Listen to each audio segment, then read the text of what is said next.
Invest किया क्या? Invest किया क्या? इन्वेस्ट किया क्या? अरे चुप। ये बताओ इन्वेस्ट करते कैसे हैं? क्यों? तुम लेट्स टॉक बिजनेस को फॉलो नहीं करते? नमस्कार दोस्तों, स्वागत है आप सभी का आपके चैनल लेट्स टॉक बिजनेस में, जहां हम करते हैं मार्केट की बात थोड़े फन के साथ। देखो यार, इन्वेस्ट कैसे करते हैं ये समझने से पहले हमें ये समझना होगा हमें इन्वेस्ट करने की ज़रूरत क्या है। 2022 में महंगाई 13.93% के रेट से बढ़ी, जिसका मतलब है जो चीज़ आपको पिछले साल 100 रुपये में मिल रही थी वो अब लगभग 114 रुपये की मिलेगी। लेकिन आपका बैंक आपके पैसे पर 2 से 3% ही इंटरेस्ट दे रहा है। ऐसे में आपका इन्वेस्ट ना करना आपको कंगाल, बहुत कंगाल कर सकता है। अब ऐसे में आपका इन्वेस्ट करना बहुत ज़रूरी हो जाता है। जब आप अपने पैसे मार्केट में इन्वेस्ट करना चाहते हैं तो आपके पास ये 3 रास्ते होते हैं। पहला, या तो आप खुद रिसर्च करके डायरेक्ट किसी कंपनी के स्टॉक्स खरीद लो, लेकिन इसमें आपको बहुत रिसर्च करनी पड़ेगी और मार्केट को बारीकी से समझने के लिए बहुत टाइम देना पड़ेगा। दूसरा रास्ता है कि आप किसी एक्सपर्ट की सलाह से इन्वेस्ट करें, लेकिन वो एक्सपर्ट आपको सिर्फ ये बताएगा कि ये स्टॉक बाय करो और ये स्टॉक सेल करो, लेकिन करना तो आपको ही पड़ेगा और इसमें एक्सपर्ट का सर्विस चार्ज भी काफ़ी होता है। और तीसरा रास्ता है हमारे पास म्यूचुअल फंड, जिसमें आप और आपके जैसे बहुत से लोग किसी एक एक्सपर्ट म्यूचुअल फंड मैनेजर को अपना पैसा मार्केट में इन्वेस्ट करने को देते हैं। अच्छा, मैं अपना पैसा किसी और को क्यों दूं? बताता हूँ। म्यूचुअल फंड सही है, ये ऐड देख देख कर हमारा दिमाग ख़राब हो गया, लेकिन क्या म्यूचुअल फंड सही में इतना सही है? चलिए ये समझते हैं। मान लेते हैं अगर आप गलती से कोई ख़राब म्यूचुअल फंड चुन लेते हैं और उसे 7-8 साल तक होल्ड करते हैं, तो फिर भी वो एफडी से ज़्यादा रिटर्न तो दे ही देगा। लेकिन आप थोड़ी रिसर्च करके अगर कोई अच्छा म्यूचुअल फंड चुनते हैं तो आपको 20 से 22% तक का रिटर्न मिल सकता है।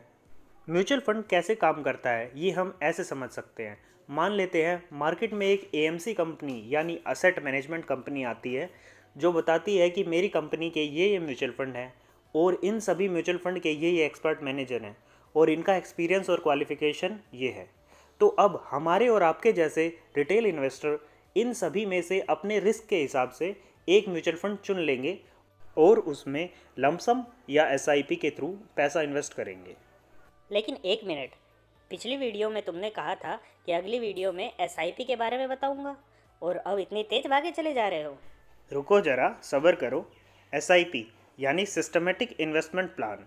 इसमें आप बस एक बार बैंक में एसआईपी का मैंडेट कर दो और आप जितना पैसा इन्वेस्ट करना चाहते हो और जिस टाइम फ्रीक्वेंसी, मंथली या वीकली, आपका पैसा आपकी सेलेक्टेड डेट पर बैंक से कटता रहेगा। जबकि लमसम में आप अपना जितना पैसा एक बार में लगाना चाहते हैं लगा सकते हैं। समझे? समझ गया। ठीक उसी तरह जिसकी बोतल होती है उसकी मर्जी है, थोड़ी थोड़ी करके पिए या फिर एक साथ ही गटक जाए। ये नहीं सुधरने वाला। अब हम आ जाते हैं म्यूचुअल फंड के एडवांटेजेस पर। पहला है डाइवर्सिफिकेशन। मान लेते हैं आपके पास 2000 रुपये है जो आप मार्केट में इन्वेस्ट करना चाहते हैं और आपका एक्सपर्ट एडवाइज़र आपको पेज इंडस्ट्रीज़ या बजाज फाइनेंस के शेयर लेने को बोलता है, लेकिन इन शेयर्स का दाम ही 10,000 से ऊपर है। लेकिन म्यूचुअल फंड क्या करता है, वो आप जैसे बहुत सारे रिटेल इन्वेस्टर से 2-2 हज़ार रुपये लेकर आप सभी के बिहाफ पर उस इकट्ठे की अमाउंट से ऐसे बढ़िया शेयर खरीद लेता है और बदले में आपको म्यूचुअल फंड यूनिट दे देता है, जिससे आप सब में वो शेयर बढ़ जाए। देखा है ना बढ़िया तरीका कम पैसे में बढ़िया स्टॉक्स खरीदने का। म्यूचुअल फंड आपका पैसा हैंडल करने की एक मिनिमम फीस लेता है, जिसे एक्सपेंस रेशियो कहते हैं। ये जितना कम हो उतना ही अच्छा है। म्यूचुअल फंड का दूसरा फ़ायदा ये है कि आपको फालतू की टेंशन नहीं लेनी पड़ेगी, क्योंकि आपके बिहाफ पर एक एक्सपर्ट आपके पैसे को हैंडल कर रहा है। अब मार्केट में पैसा लगा के ऐश करूंगा। अल हबीबी, अल हबीबी। रुको ज़रा, जैसे हर सिक्के के दो पहलू होते हैं, म्यूचुअल फंड की भी कुछ कमियां होती हैं। उन्हें जाने बिना इनमें इन्वेस्ट करना एक बड़ी बेवकूफ़ी हो सकती है। म्यूचुअल फंड में कोई शेयर कब खरीदना या बेचना है, ये डिसीजन म्यूचुअल फंड के मैनेजर से ज़्यादा उस फंड के इन्वेस्टर यानी आप पर डिपेंड करता है।